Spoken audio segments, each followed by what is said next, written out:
بسم اللہ الرحمن الرحیم۔ کیا کر رہے ہیں؟ مذاق اڑا رہے ہیں۔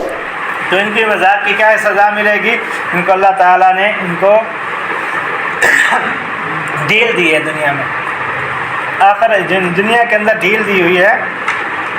اب یہ اسی میں حیران سرگردان ہے۔ اب وہ کیا فرمایا گیا کہ انہوں نے بڑا گھاٹے کا سودا کیا ہے کہ اولئک الذین اشتروا، یہی لوگ ہیں جو منافق لوگ ہیں، ایمان والوں کے پاس بھی بیٹھے، ایمان کا پتہ بھی چلا، اللہ کے رسول کو بھی دیکھا، پھر بھی کیا ہے ہدایت کے بدلے میں گمراہی کو خرید لیا ہے۔ انہوں نے گھاٹے کا سودا کیا، ہمارا بھی ہے تجارتہم، یعنی ایمان کے بدلے میں گمراہی کو، ہدایت کے بدلے میں گمراہی کو خرید لینا، یہ گھاٹے کا سودا ہے، یعنی نقصان کا معاملہ ہے، نقصان کی تجارت ہے۔ تجارت تو آدمی وہ کرتا ہے جس میں کیا ہو، نفع ہو، لیکن انہوں نے کیا کیا، نفع والی تجارت نقصان والے کی ہے کہ ہدایت یافتہ نہیں ہے۔ آگے منافقین کی پھر دو حال تھے، ایک وہ منافق تھے جو پکے منافق تھے، ایک تو وہ منافق تھے جو حقیقت میں پکے منافق تھے، انہوں نے پختہ ارادہ کیا ہو کہ ہم ایمان لے کر نہیں آئیں گے، دل کے اندر نفاق کو چھپائے ہو تو ظاہری طور پر تو ایمان ہے، لیکن دل میں کبھی ارادہ نہیں کیا تھا کہ ہم ایمان لے کر آئیں گے، ایسا کوئی ارادہ نہیں تھا۔ تو پہلی مثال اس کی ہے کہ مثل الذین،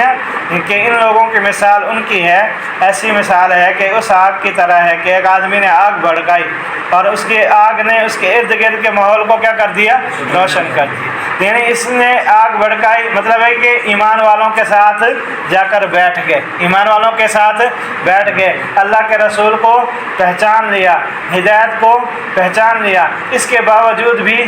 ایمان نہیں لے کر آئے، اس کے باوجود بھی جب پہچانتے بھی ہیں، بیٹھتے بھی ہیں، ان کو دیکھا بھی ہے، پھر بھی ایمان نہیں لے کر آئے، تو اللہ نے ان کے نور کو کیا کر دیا ہے، کھینچ دیا ہے۔ اب ان کو گمراہی کے اندر چھوڑ دیا ہے، اب یہ آگے دیکھ نہیں سکتے، اب یہ گونگے بہرے اور ویسے بنے ہوئے ہیں کہ اب ہدایت ان کے نصیب میں ہے نہیں، کہ جب ان کے آنکھیں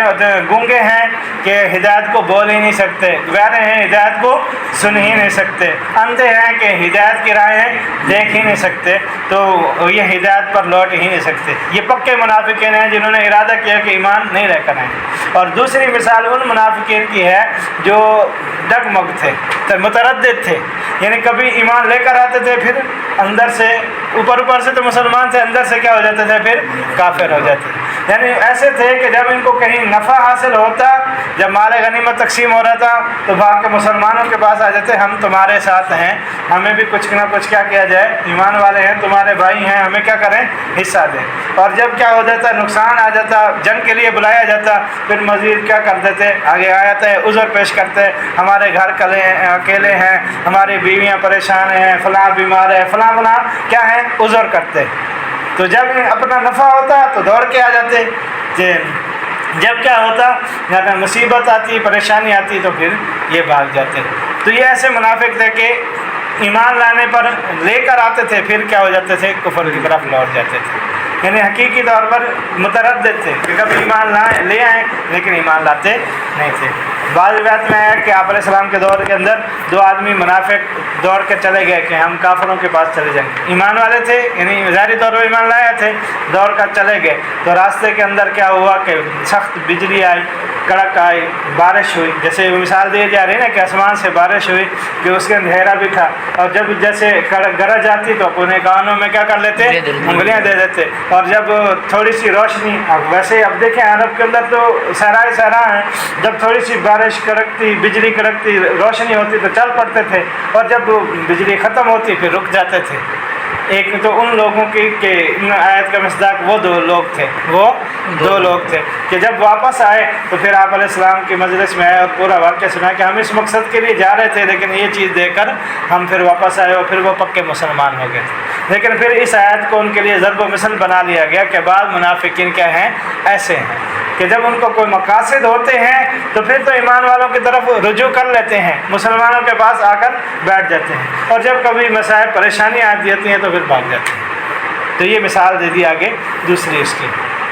کہ ان کی مثال اس بارش کی ہے آسمان میں جس کے اندر اندھیری بھی ہو اور کڑک بھی ہو، اور جب ان کو حق کی بات سنائی جاتی ہے تو بعض منافقین اس وقت کانوں میں ہاتھ ڈال کے بیٹھے رہتے کہیں ہدایت کی بات ہمارے کان میں نہ آ جائے، دل میں نہ پڑ جائے، یا یہ ہوتا کہ کان میں کہ ہمارے خلاف اللہ کو قرآن نہ نازل کر دے۔ ان کو یہ بھی ڈر ہوتا تھا کہ اللہ تعالیٰ قرآن میں ہمارے بارے میں کوئی بات نازل نہ کر دے، اس لیے اپنے کانوں میں کیا کر لیتے تھے، انگلیاں ڈال لیتے تھے۔ تو یہ جہاں کہیں بھی دوڑے اللہ تعالیٰ تو ان کا حوال کو کیا کر رہے ہیں، احاطہ کا مطلب ہوتا ہے ہر طرف سے گھیر رہنا، کہ اللہ کے علم سے، اللہ کی معیشت سے باہر نہیں ہے، اللہ نے ہر طرف سے ان کو کیا کیا ہوا ہے، گھیرا ہوا ہے۔ اور یہ بجلی جیسے ان کی آنکھوں کو چک لیتی، اور جب ان کے لیے روشنی ہوتی چل پڑتے، جیسے ابھی مثال دے دی، اور جب کبھی ایمان یعنی ان کو نفع بخش ہوتا، نفع آتا تو پھر یہ کیا کرتے، ایمان والوں کی طرف چل پڑتے، مائل ہو جاتے، اور جب کیا ہو جاتی، ان کا مقصد ہوتا، ان کے لیے پریشانی آتی، جنگ کے لیے حکم دیا جاتا، مال خرچ کرنے کا کیا ہو جاتا، حکم کر دیا جاتا، تو کیا ہوتے، ہاتھ روک لیتے، رک جاتے، پیچھے ہو جاتے۔ تو اللہ تعالیٰ چاہتا ہے جس کو سننے کی صلاحیت کو ختم کر دے، یہ اس وقت ان کے اعمال کی بدولت ہے۔ اللہ نہیں چاہتے کہ کسی کو ہدایت نہ دے، اللہ تو اللہ تو کریم ذات ہے، ہر اللہ کی تو مشیت ہے کہ ہر ایک مسلمان کیا ہو جائے، ہر ایک آدمی کامیاب ہو جائے، اس لیے تو اللہ نے ہدایت دی، انبیاء کا سلسلہ چلایا، اپنی کتابیں نازل کی، لیکن ان کے عمل کی وجہ سے انہوں نے اپنے عمل سے اختیار کیے، اس لیے اللہ تعالیٰ نے نسبت کر دی کہ اللہ ان کے سننے کی صلاحیت کو ختم کر دے، ان کے دیکھنے کی صلاحیت کو ختم کر دے، اور اللہ تعالیٰ ہر چیز پر کیا کرنے والا ہے، پوری طرح قدرت رکھنے والا ہے۔ تو پہلی آیات میں ایمان والوں کی صفات، دوسری میں کفار کی، دو آیات میں، اور آخر میں کیا ہے، منافقین میں احوال۔ تو منافقین کی مکمل تفصیل ویسے پوری سورہ منافقین بھی ہے، اور اس شروع کی آیات میں بھی بتایا دیا، اور ایمان والوں کو سب سے زیادہ نقصان کفار سے زیادہ، مشرکین سے زیادہ منافقوں میں پہنچایا۔ اب جتنی جنگیں آپ علیہ السلام کے بعد ہوئی ہیں، منافقین کی چالیں تھیں نا، آپس میں بھی لڑایا، عثمان رضی اللہ تعالیٰ عنہ کو قتل کرنے والے کون تھے، یہ منافقین میں سے تھے، کہ اب صحابہ کے اندر آپس میں مختلف جنگیں کروائی، مسلمان سے لڑ رہتا ہے، یہ منافقین تھے آگے۔ تو منافق نفاق یہ بہت بڑا فتنہ ہے، اس لیے قرآن مجید میں اس کی جگہ جگہ یعنی کہ اس کا رد کیا گیا ہے کہ حقیقی ایمان لے کر آئے جو واضح طور پر ہے، انسان کا دل بالکل کیا ہو، صاف ہو تو وہ ایمان والا ہے حقیقی طور پر، یا بالکل دل سیاہ ہو، کفر، دل کے اندر دونوں باتیں ہوں کہ ایمان بھی ہو، کفر ہو، یہ کیا ہے، نفاق ہے۔